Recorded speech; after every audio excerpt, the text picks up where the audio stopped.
Kembali lagi bersama saya Teddy Wahid dalam channel Teddy Wahid Official. Kesempatan kali ini kita akan ngobrol santai dengan pengusaha muda, di mana sekarang ini apa yang dia usahakan, usahanya masih booming lah ya, khususnya di Gisting, wilayah Gisting, Kabupaten Tanggamus. Nah, siapa dia? Kita berkenalan langsung bersama Mbak Bella ya. Apa kabar Mbak? Baik, alhamdulillah. Alhamdulillah baik. Terima kasih nih sudah hadir ke sini malam-malam meluangkan waktunya untuk berbagi ya. Iya. Kan masih salah satu usaha Mbak Bella masih booming nih. Apa sih Mbak usaha yang ada di sini untuk berbagi ke rekan-rekan yang ada di sana? Harap sih ya. Jadi kami punya pabrik beras, Mm-mm. pabrik penggilingan beras, kita giling sendiri, Iya. ya, kita beli padi, kita giling sendiri, kita punya produk sendiri. Namanya produk beras Agung Putra, itu Ya. yang premium. Ya. Kemudian ada yang nomor 2 premium, ada namanya beras Permata Jingga, PJ itu kualitas medium. Tapi konsep kita ini kita mengutamakan kualitas. Ya. Kita beras asli Talang Padang yang udah terkenal enak ya. Nah, seperti itu.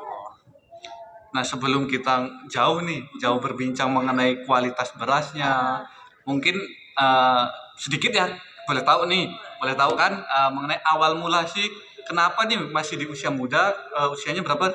29 Nah, tahun. masih muda ya, di usia 29 tahun udah sukses dengan usahanya. Nah, mungkin sebelumnya Mbak, sebelum kita jauh mengenai pembahasan mengenai berasnya, kualitas berasnya, mungkin awal mula dulu sih Mbak, kenapa sih kok mau masuk ke dalam bisnis itu seperti itu? Oke, sebenarnya ini bukan saya yang mengawali semua ya. Jadi awalnya tuh memang pabrik ini punya suami saya. Ya. Jadi suami saya itu dapat pabrik ini dari orang tuanya, ya kan, mulai dari tanah dan bangunan sudah ada, tapi semuanya itu pas ketika diberikan itu masih dalam bentuk manual, ya kan, semuanya masih manual dan tradisional. Nah, suami saya mulai terjun ke dunia beras ini sekitar 2 tahun. Akhirnya kita upgrade nih, nggak bisa nih kita kayak gini terus, kita kalau saing di pasaran kalau kayak gini. Akhirnya kita mikir, kita upgrade semua peralatan, semua mesin sekarang menjadi otomatis ya, supaya kita bisa bersaing dan menghasilkan beras yang bermutu tadi, ya kan, alatnya harus yang bagus, udah otomatis semua sekarang kayak gitu. Terus kita mikir, kita perluas pemasaran. Memang dulu sudah ada beras Agung, pabrik AP itu berdiri tahun 98 dari papah mertua saya. Tapi pemasarannya masih belum maksimal karena masih lingkup Talang Padang ya Pak ya. Karena memang asli mertua saya Talang Padang. Nah, kita mikir, kita nggak bisa bersaing kalau kayak gini aja. Akhirnya kita mikir, mulai ganti kemasan, ganti kualitas dan segalanya itu. Kita mikir bersaing itu, masuk Gisting. Saya masuk Gisting itu setahun yang lalu. Baru 1 tahun datang ke sini? Saya datang ke sini 2 tahun, ya, 2 tahun, tapi saya masuk Gisting sekitar kurang lebih 1 tahun. Saya sendiri yang menawarkan ke Gisting, yang marketingnya pertama kali itu saya yang nawarin. Berarti memang dari suami ya, ini ya, memang dasarnya, tapi konsep awalnya tadi kan merubah ya, mulai dari kemasan dan lain sebagainya, itu konsepnya dari Mbak Bella sendiri atau memang dari suami? Kita sama-sama, kita ngobrol, kita duduk bareng, bicara gimana ke depannya. Kita kalau kayak gini udah kita kalah saing, kita kayak gitu ya. Akhirnya kita buat inovasi, gimana nih caranya. Mulai dari kemasan kita ganti yang bagus, ya, kemasan kita dari Jawa semua. Terus habis itu kualitas kita naikkan. Untuk beras super itu biji utuh semua. Dan beras, kalau misalnya ada yang mau beras medium nih ya, kita kasih beras nomor 2. Oh, gitu. Jadi memang ada levelnya ya? Ada, karena beras premium itu air super Bang. Jadi kita memang biji utuh semua. Gitu. Kita poles gitu. Nah, tadi kan dari proses itunya kan diobrolin berdua antara suami dan istri seperti itu ya. Nah, Mbak Bella ini kan perlu kalian ketahui juga bahwasanya Mbak Bella ini katanya aslinya dari Surabaya ya? Iya, saya dari Jawa Timur. Saya Timur. Bukan orang sini. Terus kenapa nih kok bisa gitu loh, dari sana kok ke sini gitu? Saya payang sih. Jadi suami saya itu kuliahnya di Malang, di Brawijaya. Saya pun alumni Brawijaya juga. Oh, ketemu waktu kuliah gitu ya? Dia kakak tingkat. Udah gitu ketemu, terus ya proses juga panjang menikah, terus akhirnya proses juga sampai saya ikut ke Hmm. sini baru 2-3 tahun. Hmm. Terus ya itu pokoknya saya Ngembangin ikut di situ. suami, ikut Nah, suami di sini menemani. nemanin suami kan katanya nih, tapi entah benar entah enggak ya, info yang saya dapat bahwasanya Mbak Bella ini kan anak tunggal. Iya. Anak tunggal dan apa ya, mohon maaf ya, artinya segala materi berkecukupan. Kenapa sih sampai rela artinya melepaskan zona nyamannya di sana demi kesini yang artinya belum pasti ya secara materi seperti itu. Kalau bahasa sekarangnya bucin ya. Ya, ya. Iya, Nah, jadi gini, gimana ya? Memang saya anak tunggal. Ya memang orang tua saya itu selalu mencukupi ya apa kebutuhan saya. Terus memang sudah menikah ya, kita ngikut suami ya. Namanya tadi seperti saya bilang Ya. bucin bahasa sekarang ini ngikut. Di sini terus pikiran saya mulai berubah. Ini tantangan berat ini bagi saya. Saya adaptasi di sini itu sekitar kurang lebih 1 tahun. Untuk ya maksudnya apa-apa sendiri, namanya kita setelah sama orang tua ya, kita hidup yang benar-benar mandiri di sini ya kan, sama suami, kemudian apa-apa keputusan itu kita ambil sendiri ya kan, sama suami mikir. Dari situlah mulai saya dewasa untuk gimana mikir ke depannya, mikir tentang kita gimana gitu.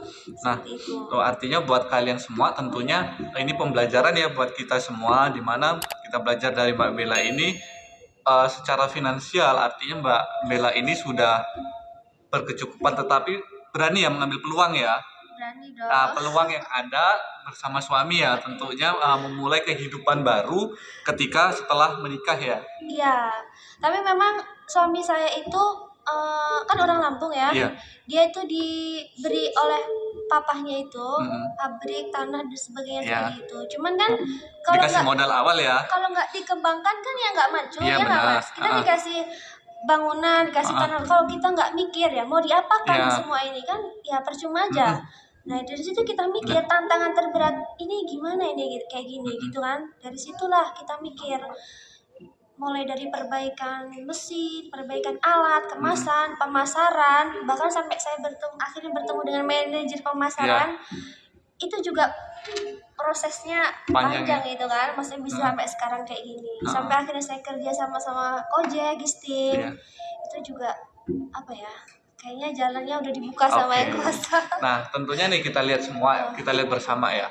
Seandainya kita diberikan sesuatu harta ya, aset itu ya, bisa bukan harta, aset ya, diberikan aset, tetapi sebagus apapun aset itu, jika kita tidak bisa mengelola itu pasti akan mundur juga. Sama aja. Ya, tetapi ini diberikan aset di mana aset itu masih ya belum modern sesaat ini ya, tetapi masih manual. Gimana cara kita berinovasi agar bisa terus berkembang seperti itu ya, hingga memajukan menjadi pabriknya seperti ini gitu ya. Iya, benar. Nah, terus yang selanjutnya Mbak, proses merintisnya itu berapa lama sih dulu sampai sesukses saat ini? Waduh, kalau dikata sukses itu kayaknya saya masih takut ya. Sekarang pun kita masih berproses. Takutnya sama apa Mbak? Sama pajak apa sama apa deh? Iya, aduh masih berat gitu sebetulnya. Karena kita itu nggak pernah menganggap diri kita itu banyak pabrik yang besar-besar itu banyak ya, yang sudah belasan bahkan puluhan tahun terjun kan. Kita baru 2 tahun, ibaratkan kayak baru tumbuh. Baru 2 tahun ini ya? Baru tumbuh, yang kita kelola ya, yang murni kita pegang sekitar 2 tahun. Itu kayak masih baru banget ya. Tapi kita berusaha, meskipun baru kita langsung tancap gas gitu. Nah, mungkin kita nih udah masuk mengenai produksi ya. Buat kalian yang masih bingung atau belum tahu seperti apa pabriknya Mbak Bella ini, kita saksikan dulu seperti apa sih profil pabriknya, silahkan.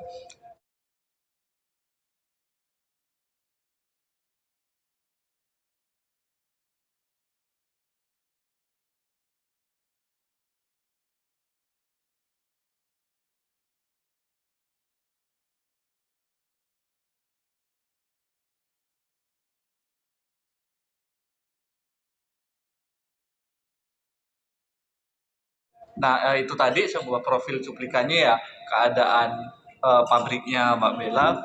Lihat tuh Mbak, artinya saya lihat di situ berasnya kan banyak banget tuh.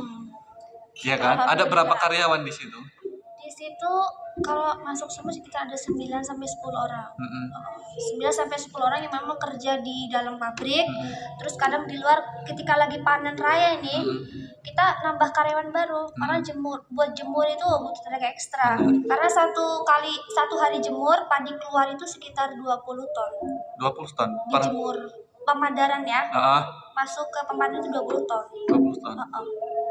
Sekali jemur. Banyak juga ya. Makanya bisa lihat berasnya segitu banyak ya. Terus ketika lihat nih pabrik yang sudah besar seperti itu, omsetnya itu berapa, Mbak? Waduh. Rahasia perusahaan itu. Karena prosesnya itu nggak mudah, beras saya langsung diterima itu enggak. Bahkan ketika saya pertama kali masukin beras nih ke pasar, beras saya itu dianggap sebelah mata gitu. Masih disepelein ya karena belum terkenal brandnya ya. Baru gitu. Oh, beras apa ini nggak kenal gitu kan gitu. Terus dibandingin sama merek lain lah ya. Yang jauh lebih puluhan tahun terjun ya. Terus saya kenalin di situ banyak orang, nggak satu dua yang keremehin juga. Jadi saya perkenalkan, terus saya udah ambil enjoy aja. Saya mikirnya saya juga di sini ini orang jauh ya. Foto sih Bu, yuk saya gituin ibu-ibu itu. Akhirnya kan dia langsung orang ini gitu ya. Terus coba lihat dulu gitu kata dia. Lihat, ini beras super Bu. Makanya saya pede nawarin karena beras saya itu bagus. Kualitas ya ini. Iya, glowing juga kayak yang punya kan. Iya, siap. Nah, di sini juga kita nih tentunya nih ketika kita memiliki usaha jangan pernah kita putus asa ketika produk yang diberikan kita itu dihina atau diremehkan orang lain. Artinya kita harus tetap semangat ya untuk itu. Tabrak aja, maksudnya artinya kita semangat aja, pasti itu ya yang kuasa tuh ngelihat usaha kita. Kalau usaha kita tuh menggebu-gebu ya, kita pantang mundur, saya kira Allah tuh ngasih jalan buat kita. Iya, mantap. Nah, tentunya jangan pernah menyerah ya mengenai apa yang telah kita lakukan, usaha apa yang kita lakukan. Nah, ngomong-ngomong, proses marketingnya nih, gimana nih? Maksudnya marketing di pasaran itu? Oke. Ya seperti tadi saya katakan, saya sendiri, saya pribadi yang terjun pertama kali untuk di pasaran itu saya sendiri. Itu direndahin orang melihat pandang sebelah mata. Akhirnya saya pantang menyerah, saya keliling aja. Saya sendiri loh. Saya sendiri bawa anak saya 2 itu di mobil. Saya bawa sampel beras itu. Akhirnya orang mulai tertarik. Ada 1-2 yang tertarik. Dari 1-2 itu orang dari mulut ke mulut. Beras ini bagus. Beras ini bagus loh kayak gitu. Akhirnya ada beberapa agen besar yang menghubungi saya. Mbak minta berasnya gini-gini, coba dulu. Oke, coba dulu itulah dari awalnya. Akhirnya langsung pesan 1 ton, 2 ton seperti itu. Kalau keluarnya tadi kan ketika kalau berkata kepada omset kan katanya rahasia. Artinya beras keluar dari pabrik itu rata-rata dalam sehari berapa? Kalau dalam sehari rata-rata gimana ya? Susah juga kalau harian ya, karena nggak bisa. Kalau sebulan deh. Biasanya kita kirim itu 2-3 hari sekali, kadang 4 ton gitu. 2 hari. Itu pun banyak kadang orang sudah gini, ayo mana berasnya, cuman yang giling kewalahan ini. Perlu pegawai baru kayaknya. Yang giling kewalahan, apalagi kalau kondisi lagi nggak panen, itu yang susah banget. Karena kita mempertahankan kualitas Talang Padang ya kan. Jadi padinya nggak bisa asal kita beli di mana tuh nggak bisa asal. Nggak sembarangan. Gitu. Artinya kualitas yang diberikan di AP ya. AP ini juga pasti terjamin ya. Insya Allah terjamin. Karena tentunya dia membeli gabah ya, membeli gabahnya itu nggak sembarangan ya. Nggak sembarangan kita. Bisa nerima. Dan itu kan ada banyak sih bang jenis padi ya kan. Jadi suami saya yang bisa ngeliat itu. Jadi jenis padi yang gimana yang layak masuk AP. Kalau nggak layak nggak dimasukin AP. Gitu ya. Buang berapa ton buang dia. Maksudnya artinya di merek lain nggak masuk AP itu. Jadi memang bisa dikatakan beras AP ini premium ya. Iya, makanya saya bilang. Tapi ketika ini berbicara premium nih, mungkin mereka juga banyak yang bertanya nih, harganya berapa sih? Kalau untuk harga agen ya saya buka aja karena memang bukan rasio. Oke. Kalau harga agen tuh 10.500 dari pabrik. 10.500. Iya dari pabrik. tapi untuk pengambilan skala 1 ton ke atas. Kalau untuk ngecer itu 11.000. Itu headnya udah kita tentukan, jangan jual di atas 11.000 karena Dari pabriknya ya, bukan ke artinya pihak kedua atau pihak ketiga, tapi itu harga pabrik iya, ya. harga pabrik kan 95 untuk pengambilan 1 ton ke atas ya. Nanti agen itu dari kita kalau diecer jangan jual di atas 11.000, nanti rusak kan kayak gitu. Harus serentak semua 11.000 semua agen. Jadi kita serentakin 11.000. Nah, terus sebenarnya kalau beras kualitas premium di harga 11.000 itu sebenarnya masih standar ya kalau menurut saya. Kalau saya untuk harga segitu dengan kualitas seperti udah worth to buy banget gitu loh. Jadi gimana ya, dengan kualitas asli Terang Padang ya, kan banyak juga sih merek-merek lain itu yang ngomongnya sih beras Terang Padang, tapi kan di sini kita nggak tahu ya, saya nggak tahu juga, banyak juga kayak gitu. Tapi kalau kita itu benar-benar beras asli Terang Padang. Udah kegambar juga nih kan omsetnya dalam 2 hari kalau harganya 11.000 per kilo nih ya, dikali keluarnya berapa ton tadi dalam 2 hari? Ya, 3-4 ton. 3-4 ton. Itu yang merek Agung Putra. Ada lagi yang merek Permata Jingga, PJ untuk kualitas jadi, medium. bahwasannya punya Mbak Bella ini bukan satu merek. Bukan, ada 2 merek. Jadi kan banyak nih pelanggan ya.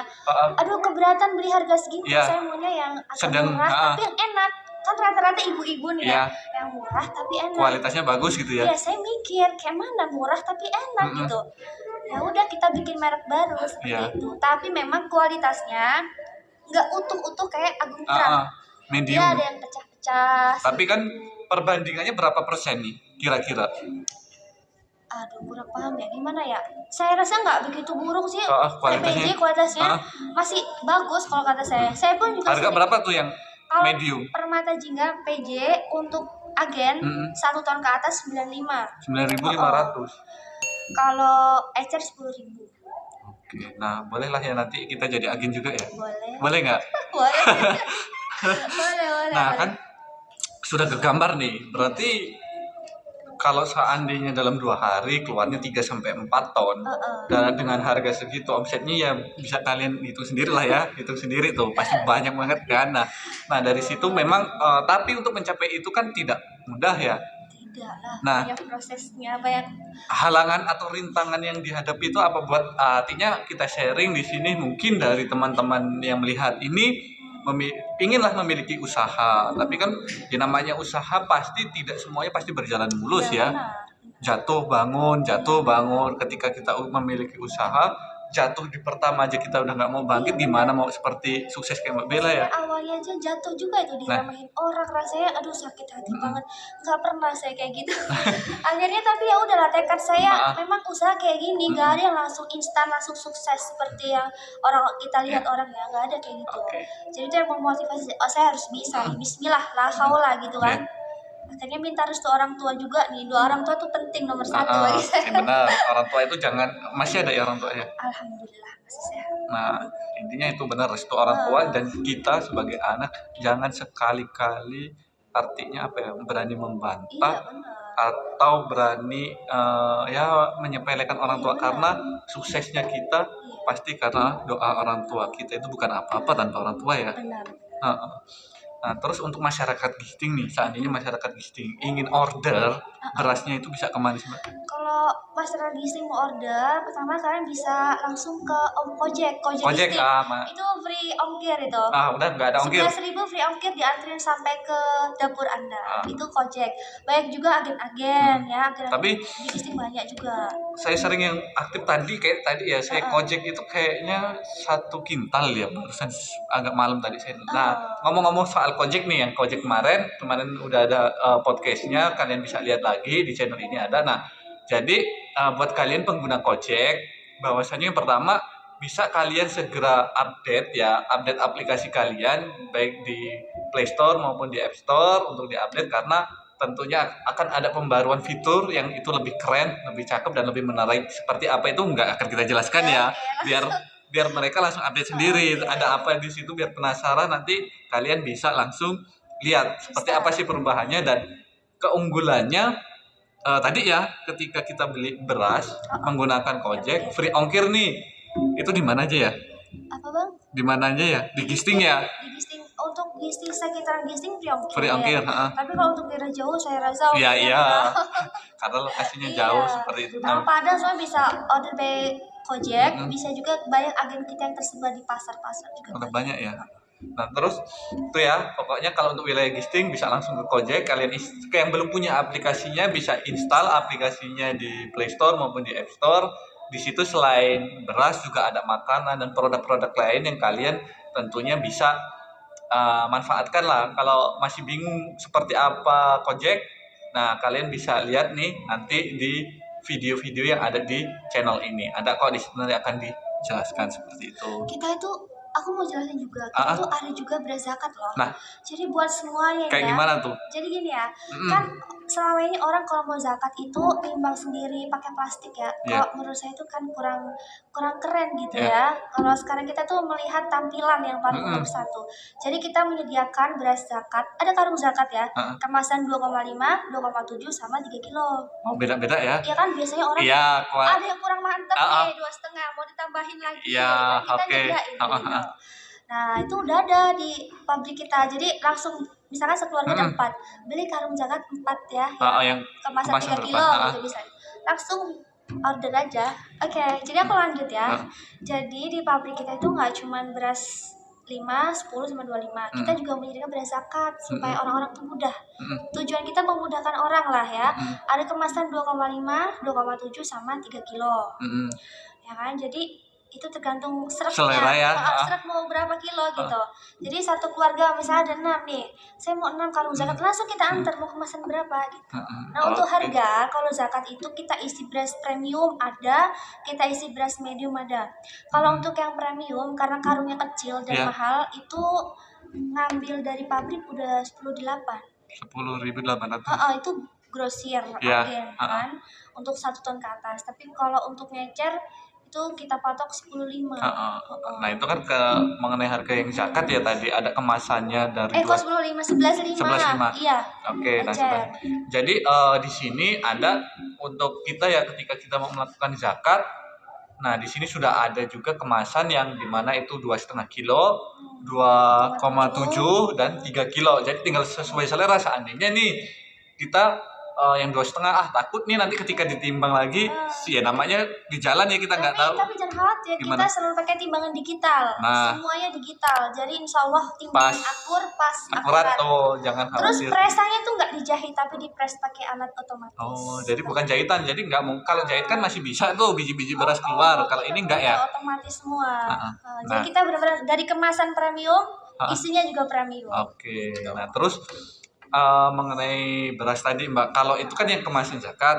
Nah kalau kemasan yang di pasaran untuk kita pasarkan ke masyarakat, itu kemasannya ada yang berapa aja, berapa kilo? 5 kilo sama 10 kilo aja. 5 kilo dan 10 kilo. Tapi by request, misalnya ada warung makan ya, warung makan yang mau 25-an bisa. Bisa.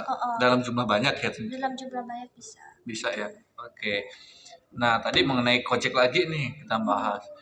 Kenapa sih bisa antara, kan Mbak nih masih bisa dikatakan baru ya di sini, dan Gojek ini juga ya masih ya sudah bagus, sudah ini. Kenapa awal mula bisa kolaborasi itu gimana itu Mbak? Itu gimana ya, nggak sengaja sebenarnya. Sebenarnya karena saya baru, terus saya juga waktu itu kan di sini males ya kemana-mana. Saya menggunakan aplikasi gitu. Lebih mudah ya. Terus saya lihat bisa nih jadiin showbiz ya. Kalau dalam bahasa kan branding ya, branding showbiz kan. Kita pakai media-media kayak gitu. Akhirnya saya komunikasi sama ketua Gojeknya gitu. Mas Tri ya? Iya, Mas Tri ya. Gini ya. Kan waktu itu memang sponsor sebelumnya kan apa ya? Dari apa gitu. Saya bilang, udah saya jadi sponsor ya. Itu juga nggak sengaja, bercandaan aja saya sama dia. Seriusan Mbak, kata dia. Serius, kirim nomor rekening kan. Saya langsung kayak gitu. Terus setelah kita deal, kita ketemuan untuk membahas kerjasama gimana antara pabrik AP sama Gojek ini ke depannya gimana gitu. Akhirnya kita bahas sama manajer saya tadi. Terus sudah kita ada banyak pembicaraan tentang progres saya dan Gojek gimana ke depannya seperti itu. Jadi mungkin mau juga sponsor di sini Mbak, bisa ditempel logonya di sini. Enggak, Gojek juga rencananya seperti itu akan kita iniin di sini. Boleh. boleh. Karena jadi ini nanti kita sama-sama artinya saling mendukung lah ya produk ini. Sama, biar maju sama-sama. Benar. Jadi itulah Gojek ya tadi kita sampaikan menjadi mudah ya dengan adanya Gojek ya. Kalau kita malas mau kemana-mana tinggal gunakan aplikasi. Puasa kan, panas, capek. Udah Gojek aja langsung diantar sampai, nama programnya itu ASDP. Apa itu? Antar sampai dapur Depan pelanggan. Oh, mantap. Jadi apalagi sekarang puasa nih, sahur. Seandainya nggak ada makanan, kita bisa menggunakan Gojek ya.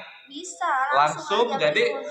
bangun tidur kita pencet, pesan, order. Seandainya kita mau sholat, kita sholat dulu, ya kan? Setelah selesai sholat, makanan udah datang, tinggal makan. Enak kan? Memudahkan kita. Iya, apalagi butuh beras, berapapun bisa langsung diantar seperti itu. Nah, terus Mbak, suka dukanya apa sih Mbak yang dialami selama ini? Suka dukanya itu apa ya? Suka dukanya kalau pas lagi kayak gini lagi duka karena Kenapa? saya dan suaminya susah cari padi yang bagus kan belum panen nih. Area yang biasa kita ambil kan masih 1-2 yang panen, sedangkan permintaan banyak gitu kan. Jadi kita keliling cari memang yang padi asli Terang Padang itu yang kita bikin pusing gitu kan, karena kita nggak mau kita asal-asal ya. Asal ngambil padi dari mana ditawarin ya, nggak mau kita, karena nanti rusak kualitas kita. Karena kita udah bilang beras asli Terang Padang. Ya kalau kita isi pakai yang lain kayak mana gitu. Tapi artinya murah sih sebenarnya. Saya dari tadi ya masih berpikir mengenai harga. Ya. Harga padi sekarang, abang tau nggak? Harga padi tuh udah sampai 49 padi basah itu. Itu udah luar biasa sekali. Jadi kayak kita tuh muter otak. Ini kita jangan sampai naikin harga. Ya namanya. Tapi tidak mengurangi kualitas gitu ya. Iya, makanya kita tuh benar-benar tantangan bener di maksudnya era sebelum panen kayak gini. Oke. Nah terus selanjutnya Mbak, itu kan tadi dukanya, sukanya kalau banyak orderan, aduh alhamdulillah. Iya kan? Alhamdulillah. Terus yang bikin saya puas itu pelanggan suka sama produk saya, produk kami. Jadi ketika pelanggan puas, misalnya berasnya enak, pulen, wangi, biji utuh, itu saya rasanya ada kebanggaan tersendiri gitu. Jadi membuat mereka senang, terus ya nyaman, itu kayak saya tuh bahagia gitu. Apalagi melihat postingan-postingan Om Gojek ya, jadi pakai beras apa itu rasanya ada kebanggaan tersendiri. Makanya gitu. Kayak apa ya, beras itu viral setelah saya rutin ya lihat snapnya Mas Tri Gojek. Apalagi tadi dia nganter ke salah satu rumah makan terkenal ya di sate, banyak banget udah tengah malam. Mantap, berarti usahanya semakin mengenai usaha yang semakin berkembang. Ini kan bentar lagi mau pulang nih. Perlu kalian ketahui tadi udah saya sampaikan Mbak Bella ini kan aslinya dari Surabaya, meluangkan waktu datang ke sini buat sharing lah buat kita semua pengalaman hidupnya. Kan bentar lagi mau pulang Mbak. Terus lusa ya? Lusa insyaallah. Lusa mau ke Surabaya. Terus kontrolnya gimana Mbak? Nah, untuk ketika saya pulang, pabrik tetap jalan dong. Kan ada manajer pemasaran yang saya percaya untuk intinya komunikasi sama agen-agen, ada manajer sendiri. Tapi kalau misalnya ingin berhubungan dengan saya open komunikasi juga. HP saya on 24 jam buat misalnya tanya beras ya. Mau gini masih open. Nanti saya yang menyampaikan ke manajer. Oke. Nah, mungkin kalau nomor nggak usah kita share di sini ya. IG-nya aja. IG saya baru. Sebenarnya IG saya ada yang lama ya, tapi di-hack orang biasa. Terus ada yang baru, Bella Novawana. Oke, nanti kita tulis di sini. Ini kita tulis buat kalian yang ingin menghubungi ownernya langsung nih, yang masih kece, muda, keren, cantik, sukses, bisa kepoin di IG-nya ya, bisa DM langsung ya nanti ya. Oke, siap. Oke, terima kasih nih Mbak, udah hadir ke sini, meluangkan waktunya untuk berbagilah ke kita semua dan ya sangat menginspirasi lah untuk gimana sih caranya kita berusaha. Dan ingat, jangan pernah lah kita takut untuk meninggalkan zona nyaman kita ya. Iya, benar. Dan jangan juga kita takut untuk mengambil peluang. Gagal itu biasa. Nah, ini kan kaitannya kecil hati, jangan menyerah gitu. Inilah kata-kata yang selalu saya gunakan di setiap podcast Mbak. Jadi gini, berjuang dan gagal itu lebih baik daripada kita hanya diam dan berpangku tangan. Sama sekali. Nah itu, ketika kita gagal, kita belajar dari kegagalan untuk menuju sukses ya kan. Daripada kita diam nggak ngapa-ngapain, nggak ada gunanya kan. Oke, terima kasih buat kalian juga yang telah menyaksikan video ini dari awal hingga akhir. Jangan lupa untuk subscribe channel ini, like, share, dan komen. Tulis di kolom komentar buat kalian yang ingin menghadirkan bintang tamu siapa yang ada di sini. Tulis di kolom komentar, nanti akan kita hubungi, kita hadirkan di sini. Oke, terima kasih. Saya Teddy Wahid dan Bella. kami pamit undur diri. Kita ketemu lagi dalam video-video berikutnya. Terima kasih.